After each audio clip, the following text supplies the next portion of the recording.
No worries. This is summer, right? I guess we're barely got some here. Well, that's right. That's why Right, exactly. So if anyone would like to make a public comment, please fill out a card for Ms. Bain, and we will call on you in a couple minutes. Just to remind everybody, our district mission is to support each student's needs by providing the opportunities, experiences, and educational tools for their learning. We'll move right over to agenda item number 2, which is our public comments. Liz, you have any? I don't have any. Anybody here for public comments? No. Okay.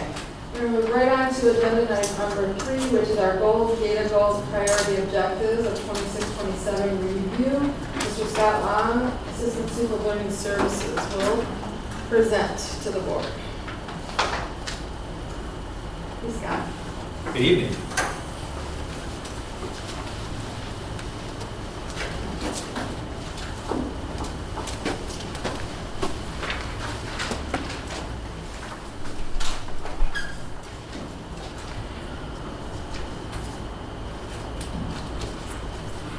Nice long dramatic pause. Good evening, everybody. Thank you for having me here tonight. I look forward to sharing our district goals for data specifically and major objectives for the school year. You can see here our strategic plan, which was board approved in 2022, coming to a conclusion at the end of this year. We got some work ahead of us to build a new one. But you'll see on the right-hand side, we have our goal statements in academics and programs, as well as learning environments and culture. We know that the main goal statement when it comes to academics is to provide inclusive, engaging, meaningful, inclusive, and rigorous opportunities for our students. Whereas with learning environments and culture, the major goal statement is to provide a positive, safe, and inclusive environment where all the diverse learning needs of our students are met. Tonight's context, since the approval of the strategic plan in 2022, we've worked collaboratively with the schools, building leadership, PLC leaders to establish annual instructional priority objectives. These are basically major initiatives that we want to accomplish throughout the year, as well as key results, which are those measurable performance goals that we strive to attain every school year. These priority objectives are intentionally aligned with the goal statements that I just shared with you, so that ultimately we're translating the long-term vision of the school district into specific measurable key areas of focus. Together, all of this forms the foundation of our continuous improvement plan with the state of Michigan, which is Michigan Integrated Continuous Improvement Process, also known as MICIP. And throughout tonight's presentation, you're going to see those priority objectives that we talked about and key results for the year, including updates to key results for this year as they compare to last year. A quick overview of how we measured up with last year's key results. We explored those in detail during the June 22nd meeting. And then also a rationale for these key results and the updates, or in some cases, things staying the same. So in the first goal area, academics and programs and elementary math, a big initiative for us is to advance our elementary math outcomes with the implementation of a new updated Bridges in Mathematics curriculum and curricular resource. The board approved last spring the purchase of the third edition, and our first key result is the average observed growth from fall to spring in each grade level will not just meet but exceed the national grade level projected growth norms in math. You know, in the last year we had meet or exceed.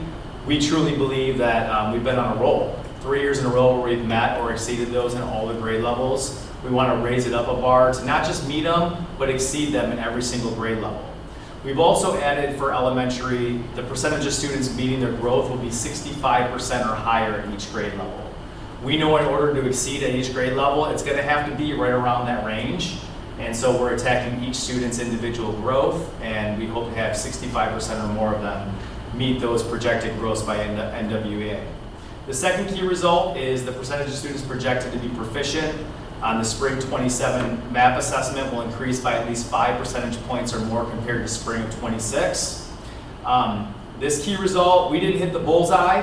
We made some progress. In one grade level, we met the goal. In others, we remain relatively stable, even though we've seen some significant jumps in spring of 22. And also, our national percentile rankings compared to other schools throughout the district are extremely high. 65%, 71%, so on and so forth. We talked about that in June. And so we really believe that if we can increase 5 percentage points, we're going to continue to chip closer to being that strong tier 1 instruction that we expect to have, and really to just take math to the next level. Elementary literacy is our next major objective. It's year 2 of EL education, and we continue to hope to see the progress and the momentum that we built last year in year 1. We have some major strategies to accomplish, one being the improvement of how we deliver small group instruction in the K2 skills block and the 3-5 all block. And then secondly, just to continue how we differentiate and how we provide instruction in the module instruction. We want, similar to math, all grade levels to exceed the national grade level projected norm, not just meet it. Last year was the first time that all of our grade levels met or exceeded. We want them all to exceed next year, and we want the percentage of students that meet their NWA projected growth to be 60% or higher at each grade level. Again, as we continue to build momentum, we're raising the bar for all of our grade levels and our schools. Key result 2, the percentage of students projected to be proficient will increase by 5 percentage points. That's the same objective that we had last year. Last year, three of our 4 grade levels met this key result. As we continue to chip away and meet those measurables, we're going to be in those spots where we want to be, which is 60% or higher of students proficient in the grade levels. Secondary math, we're in year 2 of implementing Reveal Math and ALEX, and we look to continue the strong momentum we created at the middle school, where we really started to attack small group instruction within those lessons, and then build that momentum and start that momentum at the high school level. Similar to the other key results, we're not just looking to meet the national grade level projected norms, we want to exceed them in all secondary grade levels. And we want the percentage of students to be projected to be proficient to be 5% increase compared to last year. We saw some grade levels meet this and that key result 2, while others demonstrated kind of stability and kind of remained at where they were from the previous spring. Again, we want those to increase 5 percentage points. And then lastly, secondary ELA. We are implementing a new curricular resource at the middle school. It's EL education, which I'm really excited about because for the first time, kindergarten through 8th grade in reading and writing will have the same curricular resource. We're confident that as our middle schoolers get accustomed to that, they're going to be able to matriculate from the elementary to the middle school and have common language, common instructional strategies, and be really successful. And that's why we expect the average observed growth from fall to spring to exceed the NWA projection at every grade level, not just meet it. Last year, all grade levels met it with the exception of 1, and they were very close to meeting it, but we really believe that that 6th grade group is going to blow things out of the water with the consistency. And key result 2, again, 5 percentage point increase in the percentage of kids projected to be proficient. And again, we saw some pretty good success there as referenced in our June meeting, and we look to see that all grade levels meet that next year. Then in culture and learning environment, we have 3 major objectives. 1 is to make sure that all of our students have engaging and equitable instruction across the board.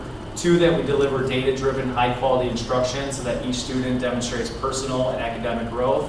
And 3, we want to strengthen our district-wide MTSS systems. MTSS is multi-tier systems for support. So looking at strong tier 1 instruction, in addition to what happens when students don't meet proficiency or are struggling, what do we do at a tier 2 and a tier 3 level? And then how do we create a system, specifically at the secondary level, that captures those students and gives them what they need early on before the school year ends. These key results will be measured through our state assessments, where we want to see in all state assessments a 5 percentage point increase compared to last spring. That rounds out this. Our preliminary recommendation is for the board to approve our district continuous improvement plan, which includes those data goals and priority objectives. Anyone have any questions? Do you mind going back to the last one with the, one more, sorry. Culture and learning environment, where the goal statement says positive and safe and inclusive environment, but none of the objectives mentions that portion of that, right? It's hitting that, you know, their learning needs are met, but I also struggle with the state assessment doesn't evaluate if our kids feel safe, if they feel supported. I hear you on that, and I think that when our kids feel safe, they'll succeed academically. And so like when you look at this first objective, a lot of the strategies that are built underneath that major objective are things like, how do we continue to grow capturing kids' hearts K-5? How do we continue to grow our advisory at the middle school and high school level? How do we continue to use Ruler as our SEL program at the middle school? So we really believe that the strategies that are embedded within that first objective will create a safe environment within the classroom and beyond so that our students can succeed academically. Are you taking the student data with the surveys that you have then? Yeah. In this consideration? So one thing also is, you'll see this throughout the year when Scott presents, like, there's goal statements, objectives, but then each building will work on action items. So what are those things that make up, what is it they're doing to create those objectives? So I think throughout the year, I'll be able to give you examples in the mid-year evaluation and end-of-year evaluation that kind of shows what things are going into making those objectives come true. Okay, thank you. Scott, just the same comment I make every year, and that's, 5% increase, great goal, you've been doing great at meeting it, but sooner or later, you're reaching the top of that curve and it becomes impossible, close to impossible to get higher, which is a great place to be, right? It means we're doing almost perfectly, right? So, kudos for always setting these goals, and again, historically, we're pretty much meeting them all. But at some point, we may have to say, okay, be realistic, it may have to be 2% or 3%, so that we're constantly making progress, but we're not setting impossible goals for ourselves. Yeah, I appreciate you saying that. Those are conversations that we're having with our buildings, and we feel like we're not quite at that point where it's going to be a 1 or 2% depending on the grade level. We're close, but we anticipate that happening in the next couple of years. Oh, that's good news. Yeah, Thank you. thank you. Anyone else? And this will come back to the board in 2 weeks for approval of the data goals and the priority objectives. Okay, Scott, you're going to stay there for agenda item number 4, which is our next step, pediatric occupational therapy LLC. This is like deja vu all over again. Around the same time last year, we came before you with Dr. Cohen in terms of occupational therapy LLC that supports and services our students and our schools throughout the district. Our students that require occupational therapy must receive services from a fully licensed occupational therapist. We formally worked with OT for Kids. That was the board approval last year. They have transitioned to Next Steps Pediatric Occupational Therapy, which is a private company that provides contracted health services for our local schools. We, as I mentioned, have previously contracted with a company almost identical, just different name, and it helps ensure that there's diagnostic evaluations, observations, consultations, training and support for our students and staff. As I mentioned before, this is important for compliance assurance. We need that specialized expertise to support our students when it comes to occupational therapy. The continuity of services are critical. It's a very cost-efficient model to make sure that our schools are serviced, and it helps continue to build capacity of our staff and our students throughout the district. As such, we're recommending the approval of Next Steps Pediatric Occupational Therapy, provided that the cost does not increase by more than 10% of the current amount. This is our preliminary recommendation that we'll bring to the board in 2 weeks. This is for students aged birth through 26, and the annual cost is $359,942. You said continuity, is it the same people? Essentially, yeah, same Okay. staff, yeah. All right. Yeah, from what Dr. Cohen mentioned is they changed the name of the company. So Yeah. we have to enter a new agreement. Anyone have any questions on Do we know whether the 359,000 is a good cost? Is there any sort of benchmark that If you look at like what the board approved last year, this is like a nominal increase compared to what was approved last year, which tracks with what we've used in the past historically. It's in terms of like services, the best of the best, and when you look at cost comparisons, there's not a major difference for the continuity that we're getting. It's less money than if we had to employ staff in district. One thing I will, okay. I see that you said the cost does not increase by more than 10%. If Yeah. not, we'd have to bring it again and be another, like, Kristen, Did it increase by 10%? I know it's a different company, different, I didn't look it up, and I didn't think about looking it up. It might have been like 2 or 3%. It was minimal, okay, It's not- thank you. It's not And I mean, we do that But so it's a we can big get a contract. Yes, couple, no, that I understand. we do that so we can get a couple years, but we would Perfect. negotiate them down, you know, like. okay, Thank you. thanks, Zach. All right, thank you. Agenda item number 5 is the Epic change order review. Mr. Wes Prescott, Director of Technology and Open Schools, will address the board. Good evening. How was everyone tonight? How are you?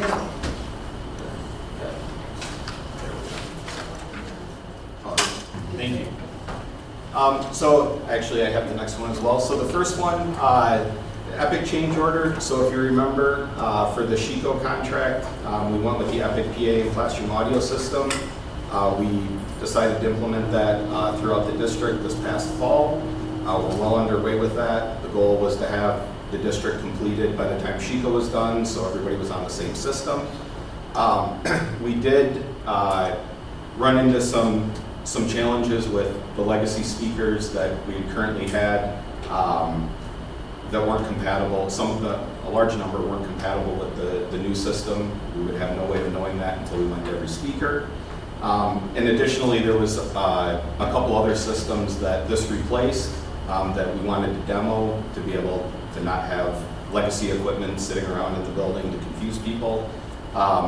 So at the 3 buildings listed, Scotch, Gretschko, and the middle school, there was some additional work that was needed to be done to get these fully functional, which is listed there.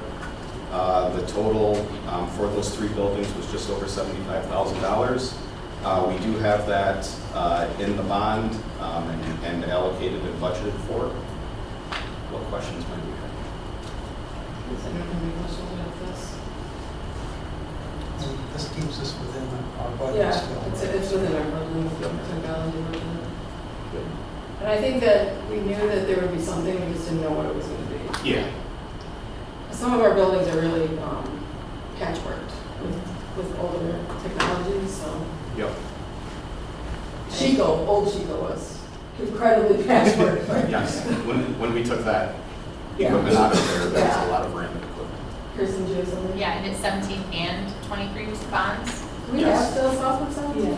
Okay, We can't use 2023 tech bond money on the middle school because the middle school wasn't listed as a building. And, you know, so. Non-instructional time. Non-instructional tech, yeah. So instructional tech can be used at the middle school, but for things that are, Equipping the non-instructional, building. equipping the building, Come from bond or sinking fund? they can come from, well, yeah. So we want to spend down the 17 bond money until, you know, that goes switch. So you'll see a number of things that probably come this year that we'll do on both portion here and portion. Okay. And when we did this originally, that was, the middle school did come out of 17 as well. Thank you. Very good, thank you. All right. Next one is our West Bloomfield High School STEAM computer review. Yep. So again, as we continue to implement our vision for technology and instruction and redoing the beautiful STEAM edition, the computers that they have, well, regardless of redoing the STEAM edition, the computers that they have are end of life and not up to the standard that they need to house those programs. So we have 2 different vendors that we're using for this to get the most effective pricing. For Kelly and Buddy's rooms, we were going with some desktop computers that are higher end. They've got CAD and CAD and esports and some other programs in there that require a beefier computer, as well as the marketing laptops from Innicom for just under $200,000. And then from C-High, we are in need of some laptops for the gaming program, as well as monitors and monitor stands for the STEAM classrooms. So those were better priced from C-High. So that's the reason for the 2 vendors. That is utilizing REMC pricing for both. We are going to use some CPE funds as well as 2023 bond funds for this purchase. And again, it was in our budget, it was been accounted for. So just so the board knows, when we updated a lot of the other things in 18 and 19 at the high school, these were the last ones that we never did because at some point we were going to be doing this work. Took longer than we thought, but they're very old. But what about Shaw's room? Is that included in here? Timing and yes. all that? Is Yes. that part of it too? Yep. So it's all 3 rooms? for the new space? Yeah, okay. Anybody else have questions on it? Okay. Thank you You very want this much. back? Yes. Can I ask Scott a question? Thank you Yeah. so much. Scott, he has. You know, Ramsey Cooperative Purchasing Agreement. Are there cooperative purchasing agreements for occupational therapy The services that you're services? talking about? Occupational services? Not typically, no, not that I'm aware of. Okay, thank you. Do Kirsten as secretary.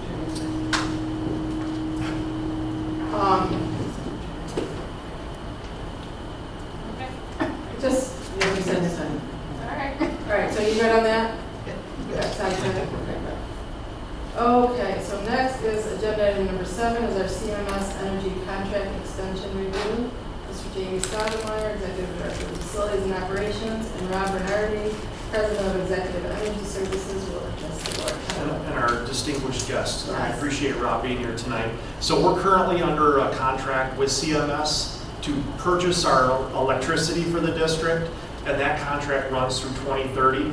So we purchase our electricity through CMS, and then we pay DTE for the transportation of that energy. So we have 2 electrical costs each month. Rob's here to talk about a potential extension for 6 additional years, so from 2030 to 2036. And there's a lot of technical aspects that go into this. We have been working with our attorney at Troon and CMS's attorneys to kind of get to a common ground on that contract that was also provided to the board. So I'm going to let Rob take it away here. Okay, I'll breeze through this first slide. I've worked at Consumers Energy for many years. My partner's a mechanical engineer. We got a chemical engineer on staff, so a lot of knowledgeable people about energy, and we work with 62 public schools. So last year was the second year of a huge contract we did years ago. So our customers saved $9 million last year. West Bloomfield saved $164,000. These were unprecedented deals, and our risk management is why we were there. Is we saw all this data center coming. We saw all the car charging stations coming. We saw the load on the system along with the coal plants being closed. So back in 2020, we actually did deals out to 2026. So in June, that deal ended, and you guys were saving about 30% versus purchasing your electricity from Detroit Edison directly. So we had started working on extensions from there. The new laws have passed. There's new regulatory issues with clean energy and all those type of things that are happening. And so you can see how the savings continue through 2026 with customers saving $8 million, and West Bloomfield saved $185,000 last year alone. So you're saying you have a crystal ball? Yes, well, we were pretty good at it, okay, we're very proud of it. But, so we have about 200 customers, distribution savings of $1 million per year. And on the transportation gas program as well as the electricity. And for the savings here, it's about 79 cents per MMBTU. So we analyze each of the school's buildings for your purchases for both electricity and gas, and we've established these savings going forward. So we continue to try and stay ahead of things that are happening in the industry. And on the gas side, it's pipeline capacity. So we want to stay ahead of pipeline capacity. We're purchasing your gas out ahead, and we're going to keep on doing that. And if we can save 2 to 5 to 20% on your gas, in purchasing in these strategies, it saves you a little money and it prevents the blowouts. So, we have competitiveness in the state. We have about another agent has about 200 school districts, and there's about 300 school districts in the state that don't buy their energy. They paid upwards to $8 for their gas in January. and I believe you guys paid $385. So this is why we do these, and this is why we. And the other thing is, we work closely with Rob as we take buildings offline. Like, for instance, when we took Chico offline, they have to adjust their quantities and their forecasting, just like when we were talking to him about building new Chico, and we had to have Visqueen on it for 2 years, and we had to heat the building. That was a lot of extra burn on our gas load and stuff. So we're constantly in communication, constantly adjusting the quantities that the district purchases. Correct. So we do, here's a detailed analysis on a high school and the usages. The column that says FS rate D6.2, that's full service. That's if you were buying your energy, your supply and distribution from the utility. And their power supply for the 25-26 school year was 9.1 cents per kilowatt hour. And you bought it at 5.7. plus a transmission adjustment. So you're under that 6.3 cents a kilowatt hour when the utilities at 9.1. So that's large structural savings for the district. We forecasted, we helped Nancy and James in doing forecasting. We try and keep you guys aware of budget fluctuations, and you can see the huge budget jump from 26-27. And again, if you were buying it from the utility, that would be about probably about $1,020,000, because you're going to save about $48,000 to $52,000 this year versus the utility. But the utilities price has gone up even further than the wholesale market. Natural gas, similar situation. Consumers Energy has raised its distribution rates.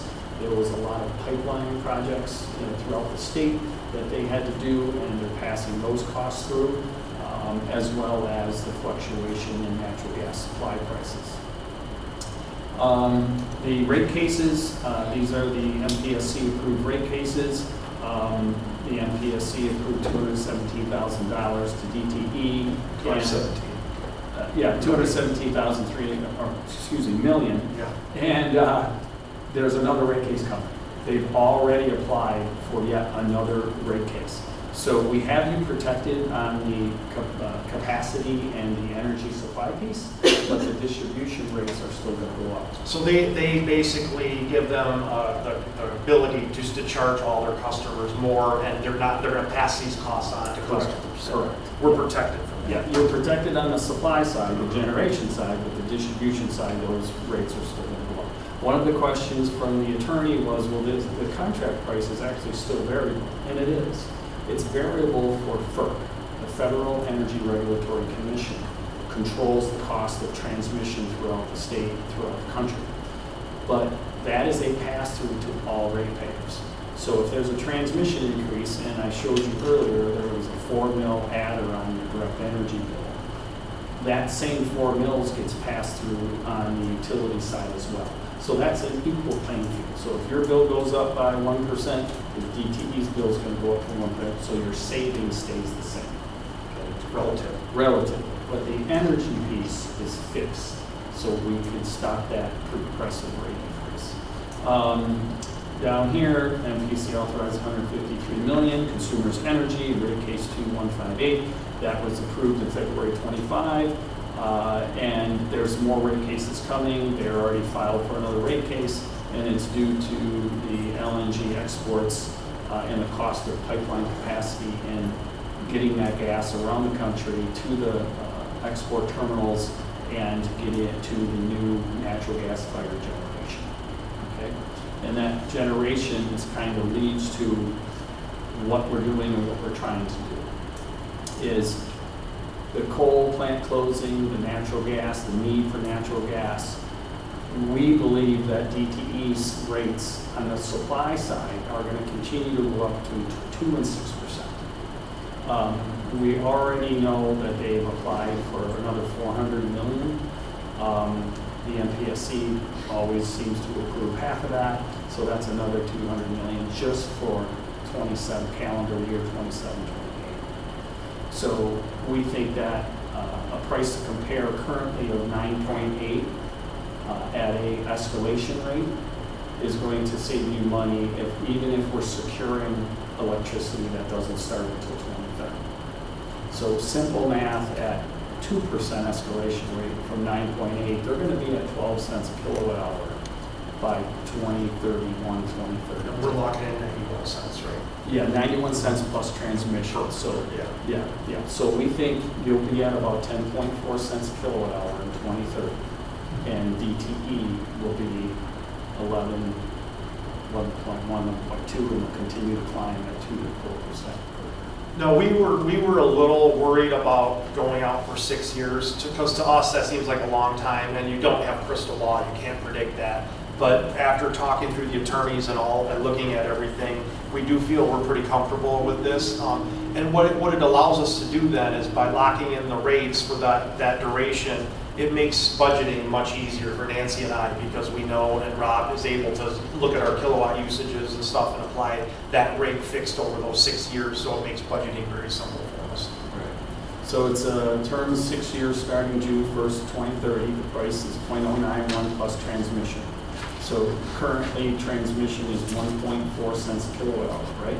So that puts you at 10.5 cents. Sounds like a high number right now, and it is. It is from where you were. But, you know, the contract we had prior was really a grand slam, and you guys were paying 30% less per kilowatt hour, not only versus the utility, but against another 200 school districts in the state that were buying on the open market. Their price went up in January of 2023. Their price went from 6 cents to 8.2 cents a kilowatt hour. Where so for 3 more years, your price was under 6 cents. So it's a dramatic increase in budget, but you guys saved so much money the last 3 years. It's hard to cope from that, so it's a lot. Renewable portfolio standard, we have secured in-state solar energy. I sold out 200 megawatt solar plants for my customer. We sold that out, and that's going to meet the state law that begins in 2030. So that is all included in this. So no matter what happens in Lansing, if the in-state requirement, there's certain stuff in the laws for in-state requirement, and there's stuff in the law for renewable. We have in-state 100%, and we have in-state 50% to fulfill all the requirements in the law today. And you're one of only 5% of DTE's entire electric load that has achieved that goal. I'm very proud of that. So here, the supply distribution rates, this is what I'm talking about rising. So just the projection at 4% between now and fiscal year 2030 is 11.47 cents.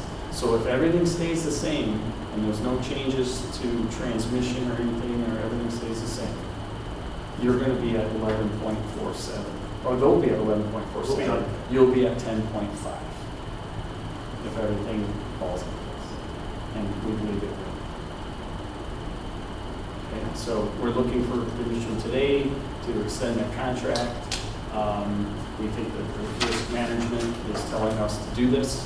You know, the savings, 198,000 is 2 cents per kilowatt hour.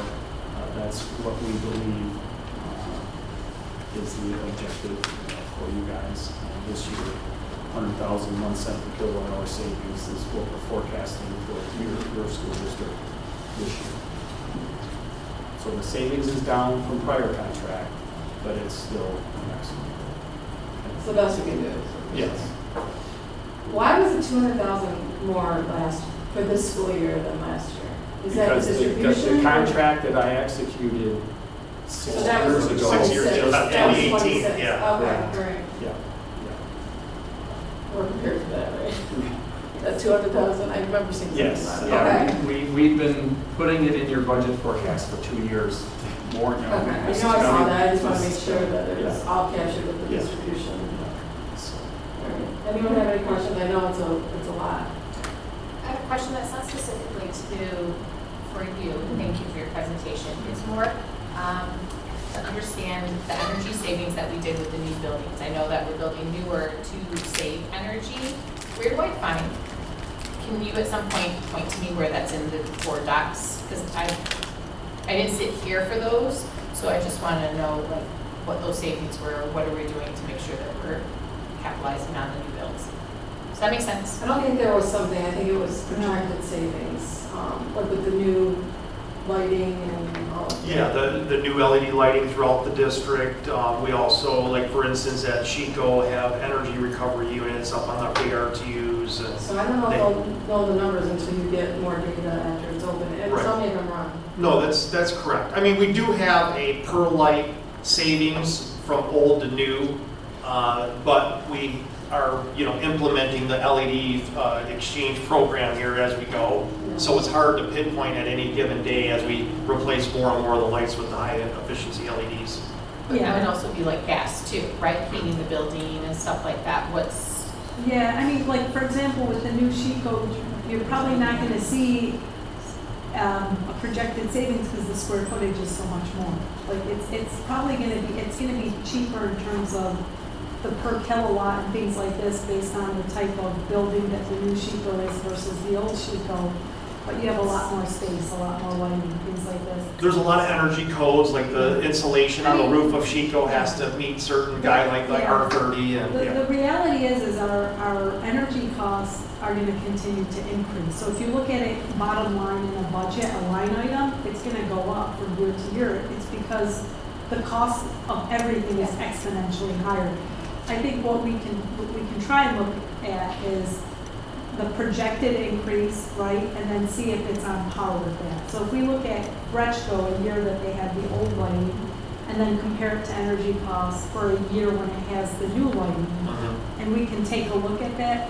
But it's not gonna be one for one. Basically, it's gonna be less of an increase than what it should be due to the better efficiency of, And the better windows. And the better- yeah, all so that I mean, stuff. But I don't know if there's, you know, Windows are not efficient. That's just, which one? agreed. no, windows. Windows in general. It's definitely not Yeah, efficient. yeah, fair enough. I don't know any of Right, this, but like this is way over me, but I do know like in Chico, because there's so much natural light, it'll be interesting to see how much we save on actually lights. Absolutely, or we could just look at the price per square foot, right? We can look at Old Chico, what was the last year's energy cost, but it's probably really cheap because it was it's been 2 years since Old Chico was in a commission. And we were under the very low rate back. And we had a low rate, but we can look at the total number, but it's gonna be hard to pinpoint it one-to-one. Right, so we'll be taking action on it in 2 weeks at our Correct. board meeting, Yes. so we Yes. process. Yes. And then if anyone has any questions that we need from Rob and Jamie, just, send those in the next week or so. Just a comment. When I was at the county, I worked with Rob for a number of years. And his company, the county has been using Rob and his company for 10, 15 years. 23. 23? 23 years. And I remember when I was there, we were somewhere around $1 million every year in savings for the county as a whole. And I also remember, and Rob helped me with this particular legislation when I was working against up at the state. DTE was trying to get rid of the energy choice program. And long story short, they were not successful. But I could see DTE trying to go after it again and again and again. So it would be my guess here that having a long-term contract would help protect us from that, at least for the period of the contract. I'm not an attorney, but I have asked an attorney, and they don't believe that even if they were to shut down electric choice, that your contract would be grandfathered in. That's what I've been told, and that's what I believe will happen. But they're still trying to shut it down. Every day. Yeah. Yeah, DTE wants everybody to pay their price. yeah, exactly. All right, thank you very much. Thank you. Appreciate it. Thank you for coming. You're welcome. Thanks for trusting me. Yeah, I'm well, pretty we've sure. had a long relationship with you, so. Yeah, I'm pretty sure I've been here 18 years, Yeah. or 23 years I've been helping the school district. Thank you very much. Agenda item number 8 is our flexible virtual instruction day usage review. Dr. Johanna Marek, Deputy Superintendent of Development and Management will address the board. Okay, this is an easy one, I think. I'll have to say that. No, I'll take it.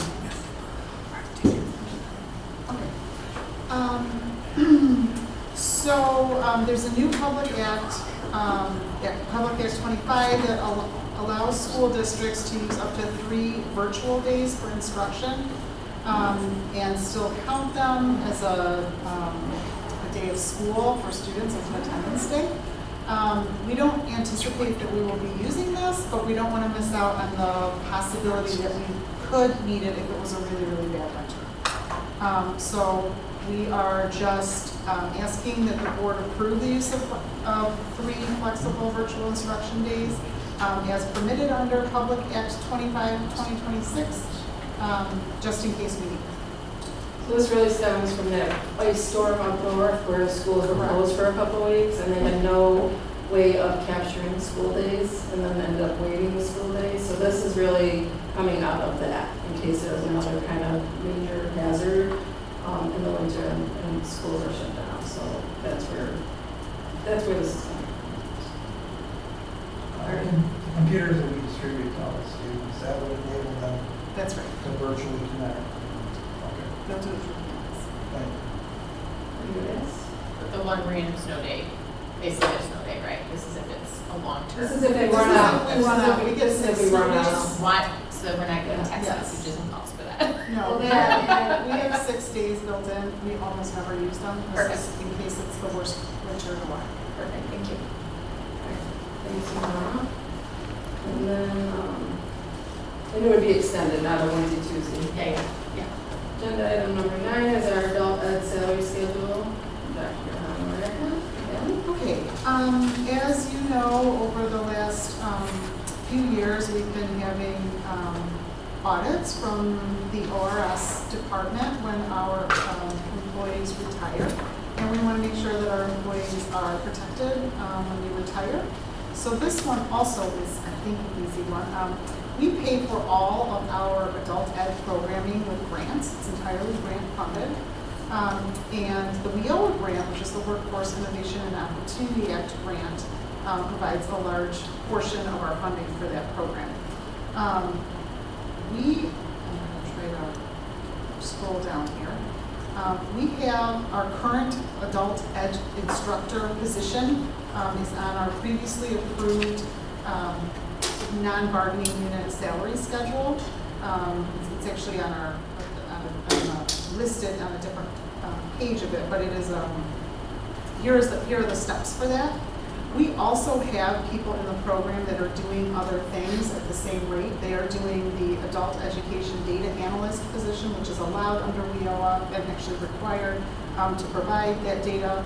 And then also we have an adult education assessment and testing coordinator under that same grant. Those are all paid the same rate. We just want them to be memorialized on the schedule, so it's a name change so that when those employees go to retire, we have something to point to for those dollars spent. So ORS is cracking down on payments that are made outside of your normal salary. So basically what they're saying is, oh, you're trying to get your retirement higher, when it's like, no, this is like a scheduled B payment for a teacher. This is part of their job. But what they're doing is they're asking us, well, where's the documentation to say that's a part of their job? Which is the board ever approved. So basically, that's why last year we had the board approve salary schedules for anyone who's not in a bargaining unit, because It's on the individual contract. on the individual contract, so that when ORS says, well, are these board approved? It's like, yes, but these are people doing positions and work they're getting paid the normal pay that they are for the position. Just think of it as a teacher doing Schedule B. So we have to go back and we have to make sure that all of that is, so that when somebody goes to retire, that they're not trying to cut them short on what they've earned. And as you can see, it's going to be for some of your, not your highest paid positions. So it's important that their salaries reflected accurately when they go to retire. Any other questions on that? Okay, thanks, Donna. Now we have the same thing for our athletic payments, which is agenda item number 10. Similarly, these are payments that we've made for years and years and years for important parts of our athletic programming. They're paid out of the athletic budget. They've been accounted for many years, but they don't appear on any schedule. Same issue exists for these employees when they go to retire. For sports equipment manager, the person manages all of the sports equipment and does all of the helmet certification that has to happen for any of our sports that have helmets. They manage all of that equipment. And then we also have the concession food coordinator who manages every single concession during the year. It includes getting all the food, organizing it, pricing it, etc. And then our game workers, we have game workers who are paid per game to do various tasks depending on what the sport is. So we're just asking for these payments that we've paid for many years to be approved by the board for our ORS issue. So that when these employees go to retire, they will be included in their retirement payments for jobs that they worked hard at. Can you explain the single, double, triple to me? Yeah, so if there's a single game, they get paid $75, but if there's like a back-to-back game, they get paid. So it's actually the same sport and just. Yeah. All right. Anybody else have any questions, Kirsten? And then, do we have the same thing for concession food coordinator for like the arts program? So when I see the concession stand out there, do we have, It's will we the see same- this again? This is, I think they manage it. No, that's through the boosters. Through the yeah. boosters. That's not, those are not paid positions.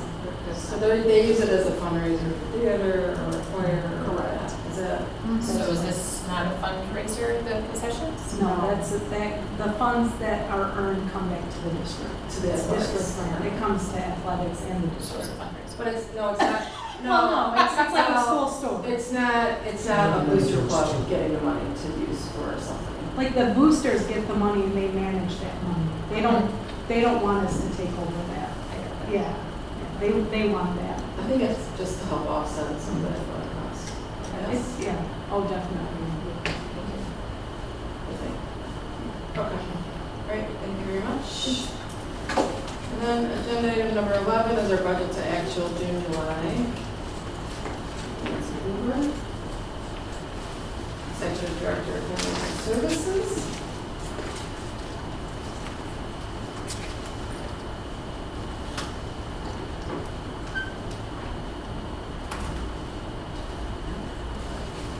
So here's our budget to actual for July, or sorry, June 1st. This is our last one of the 25-26 fiscal year. You can see adult ed, we were a little over this year. We received a lot less money than we had in the prior year. We do have one part that people actually pay tuition to attend at the end of the year.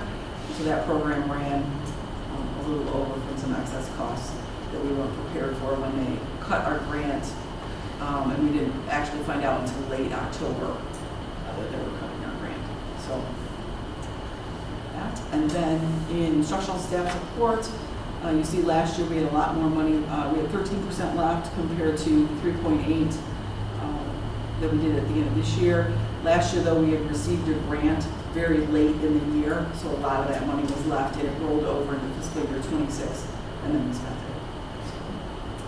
And we're very close, just a little under. Last year, we had 4.23 left, and then this year, we're looking at 3.37. This is not the final number. It's very close to what will finally end, but we're waiting for August 8 to come in, which, as you probably know, August 8 gets reported back to the priority. Can you say that again? When does that come in? So July and August state aid are actually part of the 25-26 fiscal year. Right. August state aid, we don't know until August 20th. August 20th. And we're expecting. And then you do a journal entry. Yeah, then we have to do one final journal entry that we hand to the auditors to record that difference. June is hard because a lot of our bills for June come in July. So in July, we're closing out the books, but we were finding those coming in a week ago. You have to be, auditors really check for if you've received goods and services that were in June, it has to go in 25-26 fiscal year. Like you can't just say, well, we'll pay it in July and put it on next year. You really have to check every bill, every product. Nancy was checking boxes to see when they came in, so. No deliveries in June, just say it. No deliveries. Yeah. Dr. Scott, talk to We both started these demands. Anybody have questions on that? All right, thank you, Nancy. Stacy, Yeah. I apologize, I don't understand. So, does this say we're adding 2.8 million fund balance? No. We are actually using, as of this report, we're using just over $500,000 of the funds. Yes, so if you look at the total revenue under the actual column, we have total revenue of just over 80 million, 8189, 225. Our total expenditures were 80,713,459. Oh, I see, okay. Yeah, look at revenue versus expenditure. So we're using just over $500,000, which will probably come in a little bit better than that after we receive the. That's better than what we thought in June. It is better than what we thought, but we still are using fund balance. So, Yeah. we were to go back to last September. So we're spending $500,000 or so on fund balance. And last September, we were projecting how much were we going to use out of fund balance? We started the year at about 3.9. Okay.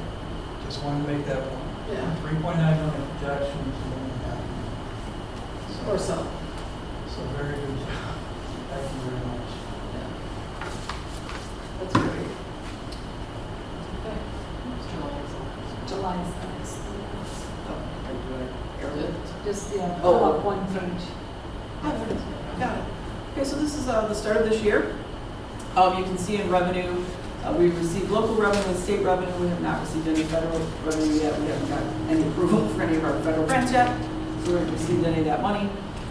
Again, we don't, the money that we pay our teachers in July and August actually goes back to the prior fiscal year. So you don't really see any major expenditures under instruction. And if you look, we're very, And we have the cash flow to pay for everybody during the summer before we get our state aid. I just want to make that clear to everybody. We don't borrow money to cover it. No, we do not. We have enough money in our funds to. We do, and we start getting taxes July 1st, which really helps a lot when the district shifted to receiving 100% of their collections in the summer versus the winter. That really helps out the district and their cash flow. And that's why you see we've already received $1 million. As of July 31st, we've received $1 million. And under local revenue, that's taxes. So, then other financing uses. At this point last year, the reason there's a little difference, we hadn't paid any of our payments on our copier leases. This year in July, we made our last and final payment on the current copier lease that we have. And again, we talked about that before, that we're going to ride it out this year with our copiers and see how we do. And then if we have to replace or enter in another lease, then we'll go forward with that. Any questions? Okay, thank you, Nancy. Okay, agenda item number 12 is our board planning discussion. So I already got the MASB Leadership Institute, thank you very much for that. I talked to Kirsten before the meeting, and she's going to be there on that Thursday night, so I'm going to recommend to the board that we make Kirsten our delegate for the delegate assembly that kicks off annual leadership conference. I'll be an alternate in case something keeps Kirsten from going, to annual leadership conference, so that we have coverage for that. And I'll be there as well, so I'll cover that. And then the next thing I have is I gave it to a couple of you, a save the date for MASB legislative priority setting meeting. Every 2 years, when there's going to be a new legislature, MASB visits all the counties or groups of counties to meet with school board members to have discussion and feedback about what their next 2 years, what the legislative priorities are going to be. So that is going to be taking place on October 7th at Open Schools from 7 to 8:30. They have not publicized it yet in emails, but I was at Summer Institute on Friday, so I grabbed that. I just want you guys to save the date because that really is an important meeting because that gives a lot of input to the Government Relations Committee as they start bringing it all down from the state and we hash it all out in Government Relations, which I sit on for MUSB, to establish the priorities statewide for our school board association to advocate for in Lansing. So that's, if you guys can make that, that's really important. So save the date for that.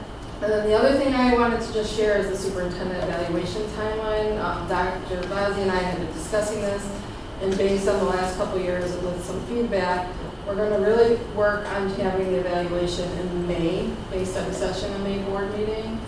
The only issue there might be is we get a final number from the from the entire school district that goes into the evaluation. That might not be ready at the May study session, but it will be ready the day of, but it might be within that week. And I don't think that will alter any of our responsibilities regarding the SUP evaluation, so we will have that in plenty of time for the final session where we do the evaluation together. So I'm hoping that the board is happy about that, and then relieve some of the stress on June when we have to do contract renewals and all of that. So we're going to really try, and we're going to try and have that one number done, but if we don't have it, just know we're doing this knowing that we won't, but it might be a few days after. So, okay, everybody go with that? All right, and with that, we are adjourning. I can't believe it, at 7:28.